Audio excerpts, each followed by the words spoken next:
E aí pessoal, tudo bem? Chegamos a mais uma aula e o assunto de hoje é função do segundo grau. Uma função é dita de segundo grau quando é do tipo ax2 mais bx mais c. Sempre lembrando, o a tem que ser diferente de zero. Vamos dar dois exemplos.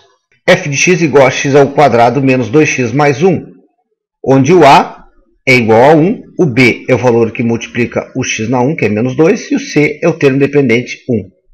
Na segunda situação, nós temos que o a é o número que multiplica o x ao quadrado, que é menos 1. O valor de b e c não existem aqui. b e c são iguais a zero.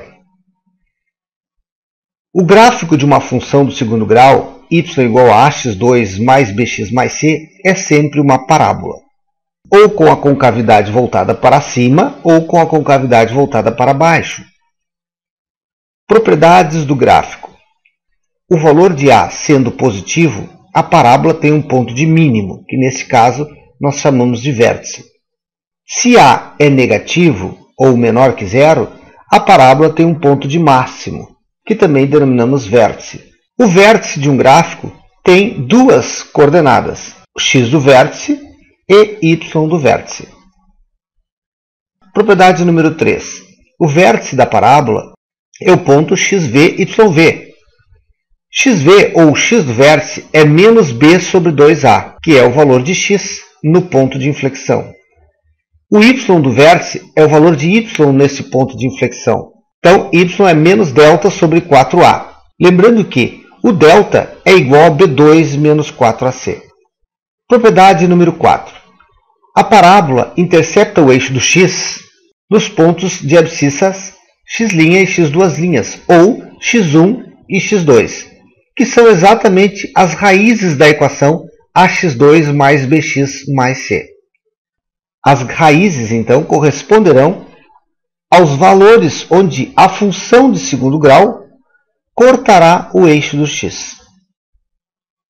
Propriedade número 5.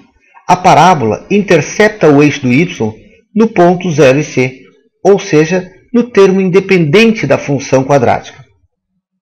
Voltando para o gráfico, o nosso termo independente, então, é o ponto c, que é onde corta o eixo y. Exemplo. Qual é o número diferente de zero cujo quíntuplo excede seu quadrado de tantas unidades quantas o seu quadrado excede o próprio número? Partindo do princípio que x é esse número que desejamos calcular, o quíntuplo desse número é 5 vezes x. O quadrado desse número é x ao quadrado. Voltando para o enunciado, qual será o número diferente de zero cujo quíntuplo excede seu quadrado?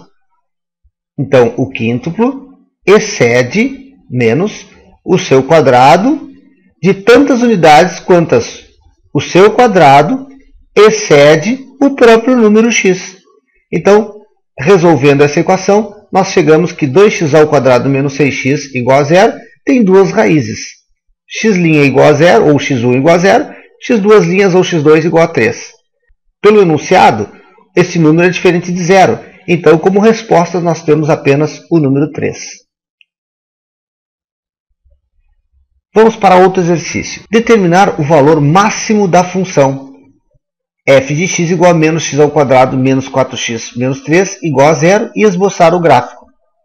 Lembrando que o valor máximo é sempre o ponto de inflexão, ou o ponto de máximo da função. Encontramos, então, as raízes dessa função, menos x ao quadrado menos 4x menos 3 igual a zero, e os valores são x1 igual a menos 1, x2 igual a menos 3. Na segunda etapa, nós vamos achar o vértice dessa função. Lembrando que o x do vértice é menos b sobre 2a. O valor de b é menos 4. O valor de a é menos 3.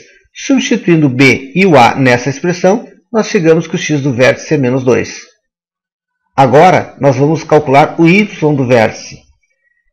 Podemos fazer o y do vértice de duas maneiras, usando menos delta sobre 4a ou simplesmente substituindo o valor do x do vértice na função. Como nós encontramos x do vértice igual a menos 2, nós vamos substituir no lugar do x e vamos achar o y, ou seja, o f de x do vértice. Y do vértice, então, é menos 2 substituído na função, que dá o resultado 1. Esse, então, é o nosso valor máximo. Lembrando que se é o valor máximo, a concavidade fica voltada para baixo, já que nós queremos saber o ponto de máximo. Agora, traçando o gráfico, nós sabemos o quê? Que o termo independente, que neste caso é menos 3, é onde a parábola corta o eixo dos y. Que as raízes, menos 1 e menos 3, representam os valores onde a parábola corta o eixo dos x. O vértice é o ponto de inflexão ou o ponto de máximo, que é menos 2 e 1. Menos 2 para o x e 1 para y. Como o a é negativo, nós sabemos então que esta concavidade está voltada para baixo. Para todas as expressões ax2 mais bx mais c, nós podemos calcular as raízes da função, onde o delta pode ser representado por b2 menos 4ac, ou seja, a função de segundo grau é menos b mais ou menos a raiz quadrada de delta sobre 2a. Se delta tem valor igual a zero, nós podemos dizer que as duas raízes são iguais. Por quê? Menos b mais zero sobre 2a é exatamente igual a menos b menos zero sobre 2a. Se delta é igual a zero, nós podemos dizer que as raízes da equação são iguais. Porém, se delta for maior que zero, nós sempre teremos dois resultados diferentes aqui. Menos b mais um determinado número, ou menos b menos esse determinado número, vai gerar dois números diferentes, que são as raízes da nossa função. Então, delta maior que zero, x' é diferente de x duas linhas. Se delta é menor que zero, nesse caso nós temos aqui uma raiz quadrada de um número negativo. Como nós não podemos extrair a raiz quadrada de um número negativo, não haverá raízes para delta menor que zero. Vamos dar um exemplo. Qual o valor de b para que f de x tenha duas raízes iguais, sendo f de x igual a 2x2 mais bx mais 5? Vamos então calcular pela expressão menos b mais ou menos a raiz quadrada de delta dividido por 2a. Para as raízes serem iguais, nós devemos ter um delta igual a zero. Se delta for zero, as duas raízes são idênticas. Como delta é b2 menos 4ac, nós podemos dizer que b2 menos 4ac é igual a zero.